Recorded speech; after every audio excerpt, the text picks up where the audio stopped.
नमस्ते नेपालको दिदीभाइ हजुरहरूले धेरै धेरै नमस्ते भन्न चाहन्छु हैन। अनि आज चाहिँ मलाई केपी शर्मा ओलीलाई एउटा कुरा गर्नु मन परेको थियो। अनि हिजो अस्ति अब नेपालमा त्यो गेन्जाहरूले त्यो आन्दोलन भएर अनि त्यो नेताहरू सबै अनि भागेकोहरू भाग्यो, कुटेकोहरू कुट्यो, हामीले सबैले थाहा छ हैन। तर अलि चाहिँ फेरि केपी ओली चाहिँ खोइ कतैबाट आएको, फेरि पनि उसले यस्तो कुराहरू गरेछ हैन। अनि अहिले पनि त्यसलाई एकदम घनमा धेरै छ हैन, के हो आफूले गरेको सबै एकदम राम्रो गरे हो भनेर आफूले केही पनि गल्ती छैन जस्तो गरेछ त्यसले हो। केपी ओलीले के भन्छ थाहा छ? अनि के भन्छ, तिमीहरूले के कसरी आन्दोलन गरेको, त्यो देशको लागि आन्दोलन गरेको हो। अब त्यस्तोलाई त्यो राजनीति आन्दोलन त्यस्तोलाई भन्छ। किसीको घर जलाउँछ, किसीको त्यो होटलहरू पसलहरू यस्तो मलहरू सबै जलाउँदैछ।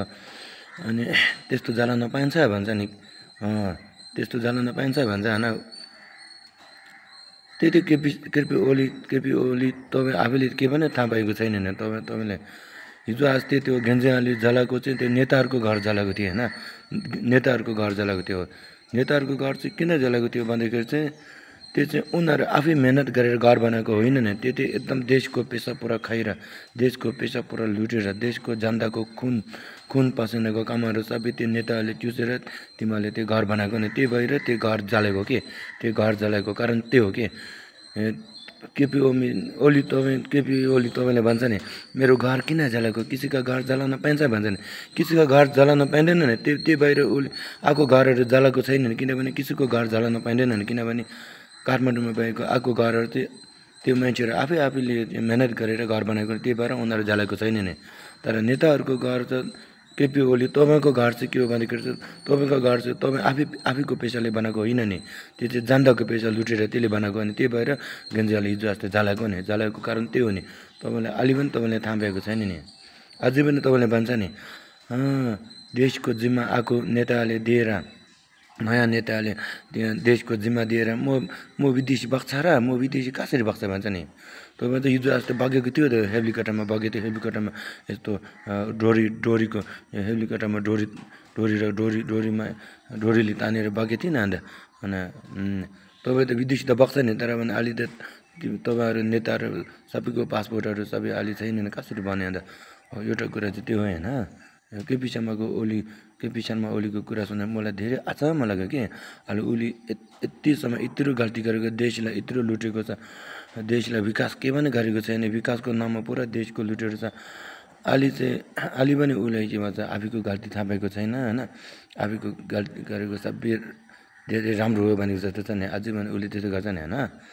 उसले भन्छ नि त्यो दोकानहरू होटलहरू जस्तो त्यो होटलहरू सबै जलाउन पाइन्छ भन्छ नि। त्यसलाई चाहिँ राजनीतिक आन्दोलन भन्छ हो भन्छ नि। किनभने त्यो होटलहरू पनि तपाईँहरूको त्यो नेताहरूको त्यो छोराछोरीहरूको नाममा त्यस्तो बनाएर जनताको पैसा लुटेर छोराछोरीहरूको नाममा आफैको छोराछोरीहरूको नाममा त्यस्तो ठुलो होटलहरू बनाएको छ नि। त्यही भएर जलाएको नि, त्यही भएर जलाएको नि त।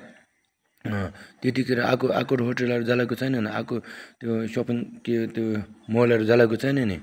तपाईँहरू नेताहरूले अहिलेसम्म कति सालसम्म त्यो नेपालको जनताहरूलाई लुटेर देशको पैसा पुरा लुटेर यस्तो गरेको, त्यो जनताको पैसा देशको पैसा लुटेर बनाएको त्यस्तो होटलहरू त्यस्तो ठुलो मलहरू जलाएको नि त। तपाईँले यता यस्तो भन्छ नि के भन्छ सबै जेसुकै सबै घरहरू कता घर भेटेको त्यो घरहरू सबै जलाएको जस्तो, जहाँ होटलहरू बेच्छ त्यो होटलहरू सबै जलाएको जस्तो भन्छन्। त्यस्तो होइन नि। त्यो त छानेर तिमीहरू नेताहरूको घर जलाएको नि। तिमीहरूको करप्सन गरेर जनताको पैसा लुटेर बनाएको घरहरू जलाएको नि त। त्यो त जलाउनु पर्छ नि। अनि तपाईँले भन्छ नि यहाँ मेरो घर चाहिँ सबै घरहरू जलाएको छ, त्यो घर जलाउन पाइन्छ भन्छ नि, होटलहरू जलाउन पाइन्छ भन्छ नि। त्यस्तो होटलहरू जलाउन पाइँदैन, घरहरू जलाउन पाइँदैन। तिमीहरूले पनि त्यो नेपालको जनताहरूको पैसा लुटेर त्यस्तो ठुलो घरहरू बनाउन पाइन्छ, त्यस्तो महँगो गाडीहरू किन पाउँछ, आफैको पैसा त होइन नि त। अनि आफैको छोराछोरीहरू त विदेशतिर गएर कस्तो उनीहरूले त्यो एकदम लग्जुरी लाइफ गरिन्छ नि त। त्यस्तो गर्नुहुन्छ अन्त, त्यस्तो गर्नु हुँदैन नि त। तपाईँहरूले गल्ती हुने त्यो त। अझै पनि भन्छ नि तपाईँले म कतै पनि भदैन अनि म अझै म त्यो देशलाई मैले सम्भाल्छ भन्छ नि। अझै त देश त तपाईँको हातमा आउँदैन जस्तो लाग्छ मलाई त। तपाईँहरू त जेलमा जानुपर्छ होला हौ। अब अलि त त्यो गेन्जियालाई नेपालको त्यो जनताहरूले तपाईँलाई छोड्दैन नि, कहाँ छोड्छ त्यस्तो। त्यस्तो अब के विषयमा ओलीको कुरा सुनेर चाहिँ मलाई एकदम अचम्म लाग्यो कि। अब आफूको यत्रो गल्ती गरिसकेपछि पनि फेरि पनि फेरि पनि एकदम सिधा उपर गरेर जाँदैछ नि त।